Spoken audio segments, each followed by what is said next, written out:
Today's episode of Variant is brought to you by Domain.com. Today on Variant, I talk about 10 of the worst superheroes to ever hit the page of a comic book.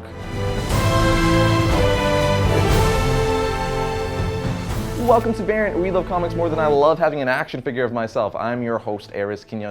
Now, before I get into the actual episode, I wanted to share something with you guys. I have an action figure, and not just a normal action figure, an action figure of myself. See? How freaking awesome is this? To answer that question, it's pretty freaking awesome, and definitely one of my favorite possessions now. I mean, look at this thing. I have waist swivel, a single jointed elbow, and I have a six-pack. I could also hang out with Batman now. Justice 5!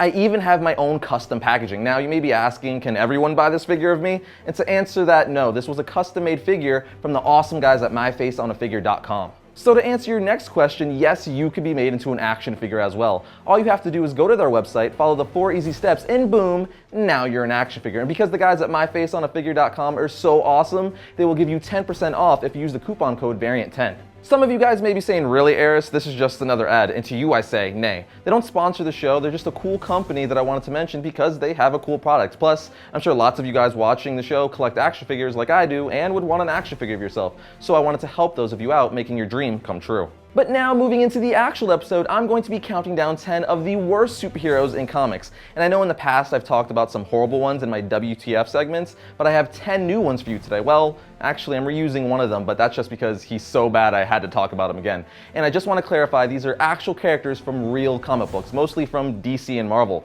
With that said, cue crappy superheroes.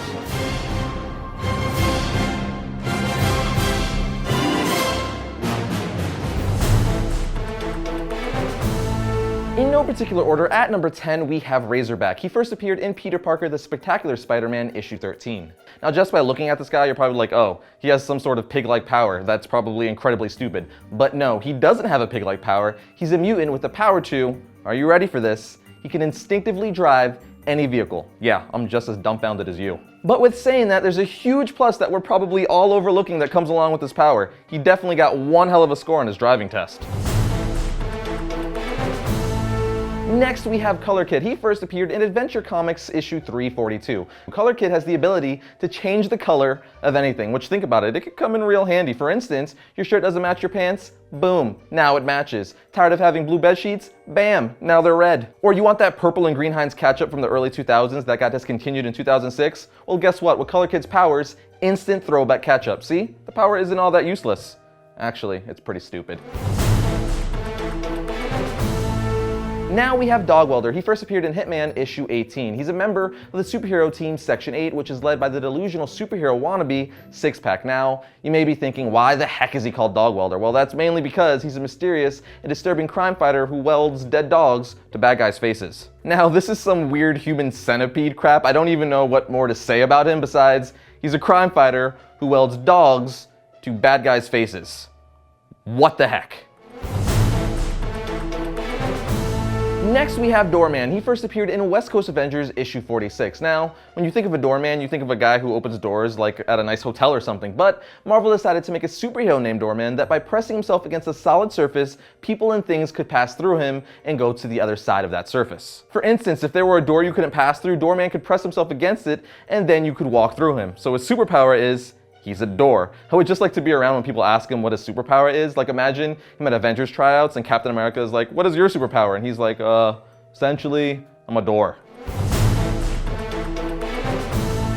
Up next is Matter Eater Lad. He made his first appearance in Adventure Comics issue 303, and he's the 15th member to join the Legion of Superheroes. Matter Eater Lad's powers is exactly as his name suggests. He can eat all matter. So he can eat guns out of people's hands, eat through fences or bars in prison cells, eat his way through the ground to make a tunnel, or even have a golf club and tool sandwich, because why the heck not? Now, I guess this power can be useful, like eating your way through somewhere you're trapped or eating a bomb or something like that, but it's still absolutely ridiculous and definitely isn't visually cool at all. Justice hug. Here we have Skateman, who first appeared in Skateman issue 1. Skateman is exactly what he seems to be, just a normal guy with no superpowers who fights crime on roller skates and wears a red scarf around his face as a mask. So I guess it makes sense if this comic only lasted one issue. And obviously comic books aren't supposed to be realistic, but really, a guy fighting crime on roller skates? How does that make any dang sense? How are you supposed to fight crime and get your footing while wearing roller skates? Anyway, it makes sense that in January of 1991, Kitchen Sink Press awarded Skate Man with the award of World's Worst Comic Book of the past 25 years. Next on this list of crappy superheroes is Mannequin. He first appeared in Marvel Age Annual 3. Mannequin is one complicated superhero. Dr. Whitman, aka Mannequin, was born with the ability to shapeshift into 3 distinct beings in varying stages of human evolution. Each being has its own set of superpowers, that is, if you want to call them superpowers. There's Proto, a goo thing that I don't even know, Ape-Man, which is a caveman, really? The power to shapeshift into a caveman? Wow. And Highbrow, an intellectual being from the future with the ability to teleport, which I guess that one is kind of cool, but if this all sounds a little confusing and just weird, that's because it is. Moving along, we have Bouncing Boy. He made his debut in Action Comics issue 276. Keeping this one short and to the point, his sole power is the ability to inflate and bounce around with great agility and resistance. He's basically an indestructible human basketball. Sounds awesome? That's because it's not. He's appeared in an episode of Justice League Unlimited and was in the Legion of Superheroes cartoon, which is most likely due to the comical aspect he brings, because let's face it, you can't take his superpowers seriously. But what you can take seriously are the puns he would be able to make. For instance, when he was leaving someplace with all of his friends, he could say, "Let's bounce." I don't even care. That was gold. Did I mention I'm an action figure? It's no big deal. I mean, it's fine. I'm just an action figure now. It's cool. Continuing this list is Almighty Dollar. He first appeared in NFL Super Pro issue 10. Almighty Dollar was originally an average accountant who was bestowed the powers to shoot pennies from his wrist. And to top it off, while using his new powers, he would say stuff like, "Apparently I could throw money at my problems." How clever. This is absolutely one of the dumbest things I've ever heard. Funny, but extremely stupid. And lastly, we have Arm Fall Off Boy, who I've mentioned before in a past WTF segment, but his power is so dumb, I had to mention him again. He first appeared in Secret Origins Volume 2, Issue 46. Now, if you guessed his power is that his arms fall off, sadly, you are 100% correct. He has the power to detach his limbs, and particularly his arms, at which point he uses his arm as a bat to hit people with. So let me just say this one more time. His superpower is he takes his arm off and uses it as a bat to beat people with. Clearly this character, like all the other characters on this list, were intended to be lighthearted or dumb on purpose. At least that's what I need to believe, because if not, I don't even know.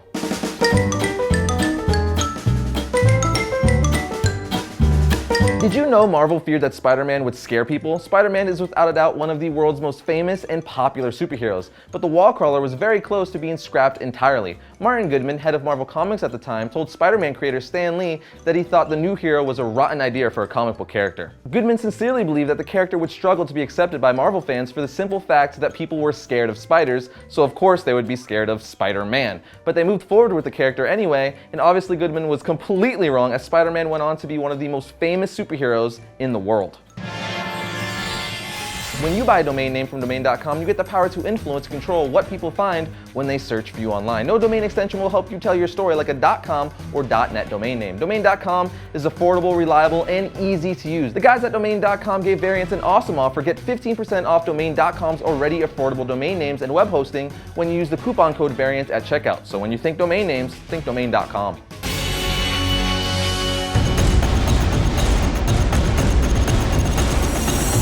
First up for October 1st, we have Thor issue 1. This is the issue everyone has been waiting for ever since Marvel announced a few months back that the new Thor will be a woman. Any Marvel fan is going to want to check this issue out, as it has the all-new Goddess of Thunder. Next, we have Captain America issue 25. This issue asks the question, who is the new Captain America? But I think we all know the answer to that question already. Either way, this should be an interesting read. Here we have Batman Superman issue 14. This is part 2 of the Forgotten Hero storyline. Find the new team of Catwoman and Superman taking on Gotham City. Now we have Gotham Academy issue 1. This is an all-new series that follows Gotham City's most prestigious prep school. It has a spooky campus, oddball teachers, and a rich benefactor, Bruce Wayne. If you're a Batman fan, you have to at least check out this first issue. And finally, we have Justice League issue 34. Keeping this short and to the point, the newest member of the Justice League is in this issue, Jessica Cruz, aka Power Ring.